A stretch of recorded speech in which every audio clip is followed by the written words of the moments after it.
உங்களுக்கு வியாதி ஒரு பிரச்சனையாக இருக்கலாம், கடன் பாரம் ஒரு பிரச்சனையாக இருக்கலாம், வேலை இல்லை என்கிற ஒரு பிரச்சனை உங்களை வாட்டி கொண்டிருக்கலாம், கற்பத்தின் கனி இல்லை என்கிற ஒரு குறைவு உங்களுடைய வாழ்க்கையை வேதனைப்படுத்தி கொண்டிருக்கலாம். எல்லாரும் என்னை பரிகாசம் பண்ணுகிறார்கள், எல்லாம் தடைப்பட்டு போகிறது என்ற கலக்கம் இருக்கலாம். சகலவிதமான நன்மைகளையும் ஆண்டவர் அருளி செய்வதுதான் ரட்சிப்பு என்பது. உங்களுடைய துக்கத்தை சந்தோஷமாய் மாற்றும்படி அவர் இந்த அற்புதங்களை செய்கிறவர். நீங்கள் எவ்வளோ பெரிய பாவத்தில் இருந்தாலும், எத்தனை வருட பாவ பழக்கத்தில் இருந்தாலும், உங்களை ரட்சித்து அந்த பாவத்தில் இந்த விடுதலை கொடுக்க இயேசு வல்லமை உள்ளவர். இந்த நாளில் அவர் உங்களுக்கு பாவ மன்னிப்பை அருளி பாவத்தில் இந்த விடுதலை கொடுத்து உங்களை ஆசீர்வதிக்க விரும்புகிறார். ஆம் பிரியமானவர்களே, இயேசு கிறிஸ்துவால் முடியாத காரியம் ஒன்றும் இல்லை. எங்கள் கிராமத்தில் ஒரு சகோதரர் இருந்தார். நான் ஊழியம் ஆரம்பித்த ஆரம்ப காலத்தில் நான் அவரை பார்த்துருக்கிறேன். எப்படின்னா, குடிச்சிட்டு அப்படியே கையில் ஏதாவது ஒரு ஆயுதத்தை வைத்து கொண்டு தள்ளாடி கொண்டே வருவார். கையில் ஒரு அருவா எப்பவும் வச்சிருப்பார், அதை இடுப்பில் தொங்க விட்டு கொள்ளுவார். குடிச்சிட்டு அவர் வந்தால் எல்லாருமே கதவை மூடி கொள்ளுவாங்க. அவருடைய மனைவி பக்கத்து வீட்டில் போய் ஒளிந்து கொள்ளுவார்கள். அவருடைய தாயார் அடுத்த வீட்டில் போய் ஒளிந்து கொள்ளுவார்கள். குடிச்சிட்டு வந்தால் எல்லாருக்கும் அடி மிதி தான். அந்த மதுபானம், அந்த குடியினால் அவருடைய வாழ்க்கையை கெடுத்து குடும்பத்தை பாதிக்க வைத்து நிம்மதியெல்லாம் போய்விட்டார். அவருடைய மனைவி எப்பொழுதும் சோகமாய் ஒரு வேதனை நிறைந்த துக்க முகத்தோடு தான் இருப்பார்கள். நாங்கள் ஜெபிக்கிறதை அறிந்து எங்கள் வீட்டுக்கு வந்து ஜெபம் பண்ணுங்க, என் கணவர் இந்த பாவத்தில் இந்த விடுதலை பெறணும், ஜெபம் பண்ணுங்கன்னு சொல்லுவாங்க. நாங்கள் எப்பாவது ஜெபம் பண்ண 4-5 பேர் குழுவாக அப்படி வீட்டுக்குள்ளே போனால் அவர் பின்வாசல் வழியாக ஓடியே போயிடுவார். எங்களை பார்க்கவே மாட்டார். இவங்க பார்த்தா ஜெபம் பண்ணுவாங்க, ஏசும்பாங்க, ரட்சிப்பும்பாங்கன்னு ஓடியே போயிடுவார். அதனால் எங்களை சந்திக்கவே மாட்டார். ஒரு சமயம் திடீர்னு அவர் வீட்டுக்குள்ளே போனோமா, அகப்பட்டு கொண்டார், ஓட முடியலை. அதனால் தூரத்தில் நின்று கொண்டார். தூணுக்கு மறைவில் இருட்டில் போய் அப்படியே நின்று கொண்டார். முகம் கொடுத்து பேசக்கூட இல்லை. அவருக்கு வெட்கம். பல வருஷமாய் குடிப்பழக்கம், பல வருஷமாய் சின்ன வயதிலிருந்தே மதுபான பழக்கத்துக்கு அடிமையாகி நான் கிட்டத்தட்ட 30-35 வருஷமாக மதுபானத்துக்கு அடிமைப்பட்டவர். குடிக்காமல் ஒரு நாள் கூட இருக்க முடியாது. அவர் சொல்லுவார், ராத்திரி படுக்கும்போது தன்னுடைய படுக்கை பக்கத்தில் ஒரு பாட்டில் சாராயம் இருக்கணும். காலையில் எழும்பின உடனே அதை எடுத்து மடமடன்னு குடிப்பார். குடிக்காட்டா அவருடைய கையெல்லாம் அப்படி ஆடு ஷிவரிங் ஆகும். நரம்பு மண்டலமெல்லாம் பாதிக்கப்பட்டு அந்த போதையில் இருந்தால் தான் அவருடைய உடம்பில் செயல்படும். அவருடைய சரீரமெல்லாம் பாதிக்கப்பட்டு நரம்பெல்லாம் பாதிக்கப்பட்டு விட்டார். அதனால் இனி என்னால் குடியை விட முடியாது, அவ்வளவுதான் இனி என் வாழ்க்கை, அப்படி தான் அவர் நினைத்தார். அந்த பாவத்தினால் குடும்பமே கலங்கி நிற்கிறது. சின்ன சின்ன பிள்ளைகள் கண்ணீரோடு நிற்கிறார்கள். நாங்கள் போன போது அகப்பட்டு கொண்டார். ஓரமாக ஒரு தூணுக்கு மறைவில் ஒளிந்து நின்று கொண்டார். முகம் கொடுத்து கூட பேசவில்லை. அவர் வெட்கப்படுகிறார் என்பதை தெரிந்தது. சரி ஜெபம் பண்ணுவோம் என்று சொன்னேன். தூரமாக முழங்கால் போட்டார், பக்கத்தில் கூட வரல. அவருடைய மனைவி பிள்ளைகள் எல்லாம் முழங்கால் படியிட்டார்கள். ஆண்டவரே, இவருக்கு நான் என்ன சொல்லணும்? நீ ஒன்றும் சொல்ல வேண்டாம், நீ ஆலோசனை சொல்லிலாம் இவங்களை மாற்ற முடியாது, குடிக்காத அப்படின்னு கேட்டால் குடியை விட்டுறான் போகிறாங்க, விட மாட்டான். அவன் அதுக்கு அடிமையாக இருக்கிறான். அவனுக்கு தேவை ஒரு விடுதலை. அதனால் ஒரு வசனத்தை வாசித்து ஜெபம் பண்ணுன்னு சொன்னார். வேதத்தில் ஒரு வசனம் இருக்கிறது, தன் பாவத்தை மறைக்கிறவன் வாழ்வடைய மாட்டான், அறிக்கை செய்து விட்டு விடுகிறவன் இரக்கம் பெறுவான். ஒரே ஒரு வசனம், அந்த ஒரு வசனத்தை சத்தமாக நான் வாசித்தேன். வாசித்துட்டு ஜெபம் பண்ணுவோம் என்று சொன்னேன்.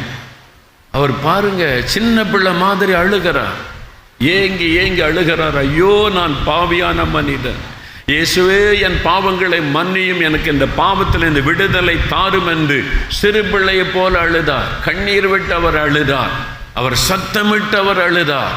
குடும்பத்தாரெல்லாம் ஆச்சரியமாக பார்க்குறாங்க, இவன் இவ்வளோ பெரிய பயங்கரமான குடிகாரன், யாருக்கும் பயப்படாத ரவுடி மாதிரி அலைந்து கொண்டிருந்தவன் சிறுபிள்ளை மாதிரி அழுகிறானே.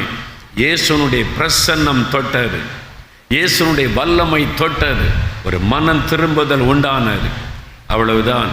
அன்றைக்கு போன சாராயம் அதன் பிறகு வரவே இல்லை. சாராய கடைக்கே அவர் போகவில்லை. கிராமமே ஆச்சரியப்பட்டு போனது. இவன் எப்படி மாறினான், இவன் எப்படி மாறினான், எப்படி குடியே விட்டான்? இயேசுவால் செய்ய முடியாத அற்புதம் ஒன்றும் இல்லை.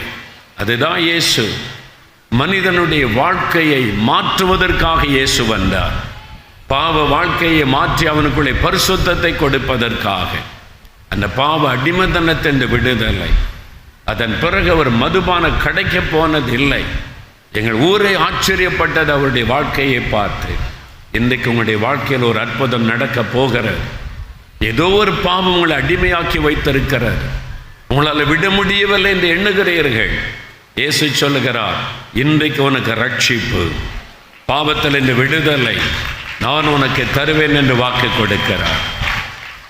அது மாத்திரமல்ல, கடைசியாக ஒரு சம்பவத்தை சொல்லி நாம் இன்றைக்கு ஜெபிக்க போகிறோம். எங்கள் குடும்பத்தில் ஒரு அற்புதம் நடைபெற்றது. நாங்கள் கிறிஸ்துவ குடும்பத்தை சார்ந்தவர்கள் அல்ல. என் குடும்பம் ரொம்ப பக்தி உள்ள ஒரு குடும்பம். தினமும் காலையிலும் மாலையும் பக்தியோடு நாங்கள் கடவுள் வணக்கம் செய்வோம். எங்கள் வீட்டிலேயே தனியாக அதற்கு ஒரு அறையே நாங்கள் வைத்திருந்தோம். சின்ன வயதிலிருந்து என்னை அப்படித்தான் பழக்கி இருந்தார்கள். நான் ஸ்கூலில் படிக்கிற காலத்தில் இருந்து அவ்வளவு நான் பக்தியோடு கடவுள் வணக்கம் செய்வேன். தினமும் காலையும் மாலையும் தவறாமல் நான் கடவுள் வணக்கத்தை செய்வேன். எங்கள் குடும்பமே அப்படித்தான் இருந்தது. வியாபாரத்துக்காக என் பெற்றோர் சென்னைக்கு போனார்கள். சென்னையில் பாடி என்கிற இடத்துல என் தகப்பனார் ஒரு வியாபாரியாக அங்கே வியாபாரத்தை ஆரம்பித்தார்கள். அங்கே தான் நான் ஸ்கூலில் படித்து கொண்டிருந்தோம். எனக்கு 3 சகோதரர்கள். எனக்கு அப்பொழுது 14 வயது. அந்த சமயத்தில் இயேசு பற்றி எனக்கு சிலர் வந்து சொன்னாங்க. நான் சொன்னேன், இயேசுலாம் கடவுளே கிடையாது, கிறிஸ்தவங்களுக்கு புத்தியே கிடையாது, ஒரு மனிதனை போய் கடவுள்னு சொல்கிறீங்க. அப்படி தான் நான் சொன்னேன். எனக்குள்ள பக்தி வைராக்கியத்தினால இயேசுவை நான் வெறுத்தேன். யாராவது இயேசுவை பற்றி பேசினான்னு கோபம் வரும். நான் அவளை திட்டி அனுப்பி விடுவேன். இயேசுவையே கேவலமாய் பேசினேன் நான். அவ்வளவு எனக்குள்ள மத வைராக்கியம். அதனால் இயேசுன்னு பேரை கேட்டாலே எனக்கு பிடிக்காது. அப்படி இருந்தவன் என்னுடைய 14வது வயசில் ஒரு கொடிய வியாதி எனக்கு வந்தது. ஹார்ட் என்லார்ஜ்மெண்ட், இருதயம் வீங்கி விட்டது. இருதயம் வீங்கினதுனால என் வலது கால் செயலற்று போய்விட்டது. நொண்டியாக படுத்த படுக்கையிலானேன். என் வலது கால் அசைக்கக்கூட முடியாத அளவிற்கு வியாதி கொடூரமாகிவிட்டது. சென்னையில் எத்தனையோ ஆஸ்பத்திரிக்கு என் பெற்றோர் என்னை கொண்டு போனார்கள்.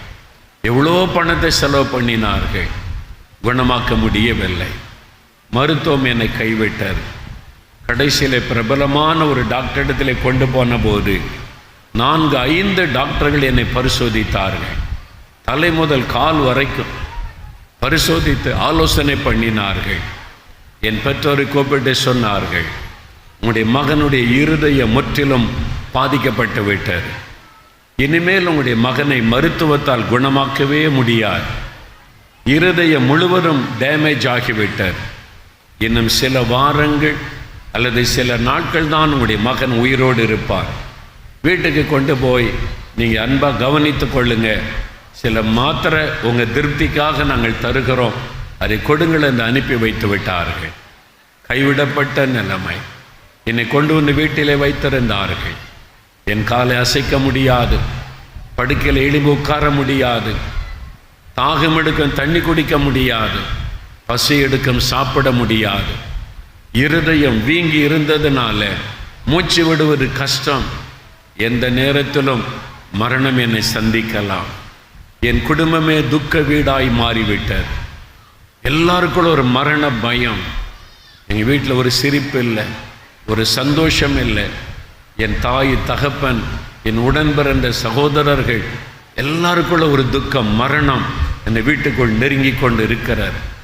கைவிடப்பட்ட ஒரு நிலைமை.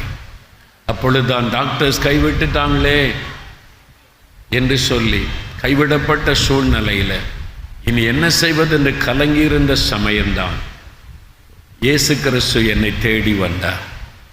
நாங்கள் எந்த கூட்டத்துக்கும் போனதில்லை, எந்த சர்ச்சுக்கும் போனதில்லை, எந்த ஊழியரையும் எங்களுக்கு தெரியாது, எந்த சபையும் எங்களுக்கு தெரியாது. ஆனால் இயேசு என்னை நேசித்து என்னை சந்திக்க ஒரு வாலிபனை அனுப்பினார். அவர் எங்களுடைய குடும்ப நண்பர். வியாபாரத்தில் எங்கள் அப்பாவோடு பழகினதுனால ஒரு வாலிபன் லூகாஸ் டிவிஎஸ் கம்பெனி இருக்கிற பாடியில் அதில் வேலை செய்து கொண்டிருந்தவர். நான் வியாதிப்பட்டிருப்பதை கேள்விப்பட்டு சும்மா விசாரிச்சுட்டு போக வீட்டுக்கு வந்தார். அவங்க பெயர் சாமுவேல். அவங்களுடைய எங்கள் வீட்டில் வந்திருந்த போது என்னுடைய தாயார் அவங்களை கிறிஸ்தவர் என்று அறிந்தவர்கள் அவரை கண்ட உடனே கண்ணீர் விட்டு அழுதார்கள். என் மகனை எல்லாரும் கைவிட்டுட்டாங்க,